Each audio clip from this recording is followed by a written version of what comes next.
الله الرحمن الرحيم. النهارده هنتكلم مع بعض على أحوال نادي الزمالك في الميركاتو الشتوي، والصفقات اللي هو جابها، ومستوى الزمالك في المباريات الأخيرة. هنتكلم الأول على مستوى الزمالك في المباريات الأخيرة ساعة ما جه جروس، والفرقة دلوقتي في النازل للأسف، لا شكل ولا لون ولا طعم ولا أي حاجة. اتهزم من بيراميدز 3-0 مع الرأفة، كان ممكن يشيل أكتر من كده. ماتش الإسماعيلي كسب 2-0 وكان الأداء سيء جدا، اللعيبة فاقدة تركيزها، في علامات استفهام كتيرة على كذا لعيب، وأخص بالذكر كابتن سيد زيزو اللي بيقدم بقاله 7-8 مباريات أداء ولا أسوأ من كده، وعنده أنانية في التمرير وأنانية في اتخاذ القرار وبيلعب مع نفسه. انت عندك في الزمالك 3-4 لعيبة ولا 5 لعيبة بالكتير اللي ممكن يشيلوا الفرقة. عبد الله السعيد ومصاب، زيزو في أسوأ حالاته وعقله مشغول بالتجديد وال100 مليون والكلام ده كله، رغم ان زيزو جه الزمالك ما كانش حد يعرفه وتألق في الزمالك. وانا شايف المبلغ اللي هو طالبه مبلغ كبير، 100 مليون ده اكيد هيعمل هزة في الفرقة وهيأثر على الفريق، خصوصا انت عندك تجديدات لعبد الله السعيد وعمر جابر ومحمود الونش، فلازم زيزو يخف من طلباته شويه ويبرهن ويثبت ان هو بيحب نادي الزمالك. مش مجرد الفلوس هي اللي هتخليه ان هو يعني بيفكر في الفلوس اكتر من اي حاجه تانية. دي حاجه. كابتن احمد فتوح انا مش عارف هو بيلعب ازاي على بنتايج. احمد فتوح في اسوأ حالاته، احمد فتوح يلعب خماسي ما يلعبش كرة قدم فريق كبير، لان هو بيتفزلك ومستواه البدني ضعيف، وماتش بيراميدز بالذات الاجوان كلها من ناحيته، والمدرب قاعد بيتفرج ولا حول له ولا قوه. عندك مصطفى شلبي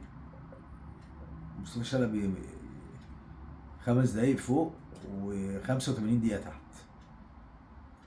مش هو ده اللي يمثل نادي الزمالك. بصراحه الزمالك المفروض يجيب كواليتي احسن من كده. ده بالنسبه لبعض اللعيبه اللي بنتكلم عليهم. عبد الله السعيد طبعا مصاب، وناصر ماهر نزل عمل كارثه وضرب لعيبه ووقف مش عارف من ماتشين ل3، وممكن يغيب عن ماتش الاهلي. فمستوى الزمالك سيء، والمدرب جروس مفيش بصمات لحد دلوقتي احنا شايفينها. ومجلس الاداره بتاع نادي الزمالك للاسف هو نايم في العسل، يعني مش مركزين خالص.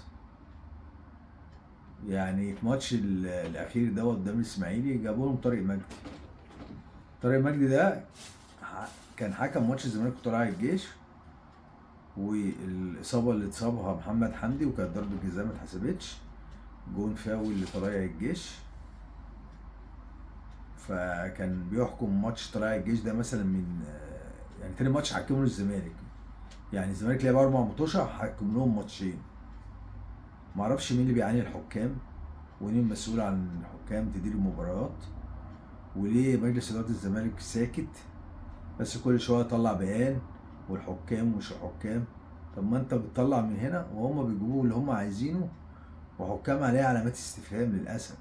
انت نايم في العسل، انت حاكم لك ماتشين ولا 3 ماتشات وتسبب ان انت خسرت نقطتين، جاي برضو موافق ان هو يحكم، والاخطاء الفاتحه اللي هو عملها في الماتش والتغاضي عن كثير من الفاولات لنادي الزمالك.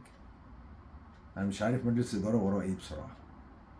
نيجي بقى للانتقالات الشتويه والميركاتو اللي عمله الزمالك يعتبر يعني جاب لعيبه، ولحد دلوقتي احنا مش عارفين لعيب المغرب دوت مستواه ايه، ولا اللعيب التونسي. وجاب محمود جهاد واحمد حسام من الجونه ومن فاركو. فالميركاتو كان ضعيف بسبب بطء وتاخر مجلس اداره الزمالك في ابرام الصفقات. تحس ان مجلس اداره الزمالك اتفاجئ ان في ميركاتو شتوي. الفرقه في اسوأ حالاتها، الفرقه ربنا يستر عليها الماتشات اللي جايه. نيجي بقى الموضوع مشلاك اللي تسبب في عدم انتداب لاعب اجنبي اخر كان الزمالك على وشك ان هو يتعاقد معاه. مفيش حد عارف يتفاوض معاه. للاسف استنى اما القيد انتهى وقام بفسخ عقده. طب ما انت كنت رفعته من القايمه وجبت لعيب تاني وخلاص، ما هو في الاخر برضه كده كده هيرفع عليك قضيه. وانت جايب مشلاك دوت في الوقت اللي كان عندك بن شرقي الفرق بينه وبينه 200,000 دولار مثلا. رحت استرخصت في عبقري في مجلس اداره الزمالك. للاسف ولا عنده فكر ولا بيعرف يتعاقد مع صفقات. اقترح عليهم ان احنا مش عارف نجيب 3 4 لعيبه بالمبالغ دي وبتاع، ولا جاب حاجه. الصفقات كلها بايظه وفي شنك. مشلاك راجل بيديله 700,000 دولار على ايه؟ وفي الاخر رفع عليك قضيه عشان ما ياخدش فلوسه. انت حتى بتجيب اللعيبه ما تديهاش فلوسها. وانتوا جايين تعملوا ايه؟ انا عايز اعرف انتوا جايين تعملوا ايه؟ انتوا جايين وعارفين مشاكل الزمالك 1 2 3 4. هتقول دفعتوا من جيوبكم ولا من موارد النادي؟ من موارد النادي. الزمالك فاز بالكونفدراليه وفاز بالسوبر الافريقي وباع بعض اللعيبه. فكل دوت جاب موارد وقدر الزمالك ان هو يسدد بعد الموارد، ورجال الاعمال ابتدوا يسددوا. طب انت فين خطتك يا مجلس اداره الزمالك؟ يعني انت ما دورك ايه؟ دورك ان انت تجيب موارد للنادي. انت مش قادر تصرف على النادي، خلاص الغي جميع اللعبات وخليك كرة القدم. او فرقة كرة القدم تشوف راعي يرعاها وخلاص، بدل ما حرقة الدم اللي انتوا حارقينها للجمهور على طول. ولا حياة اللي ما انتوا نادي، وصفقات كلها فاشلة ولاعيبة بتدفع فيها فلوس فاشلة، ولا عارف تجدد لزيزو ولا عارف تجدد للعيبة اللي هتنتهي عقودهم. للأسف مجلس البهوات دوت يعني يا ريت يرحل ما دام هو مش قد المسؤوليه او مش قادر ان هو يتحمل المسؤوليه. ولاد الزمالك كتير اللي ممكن يوقفوا النادي على رجله. شكرا جزيلا.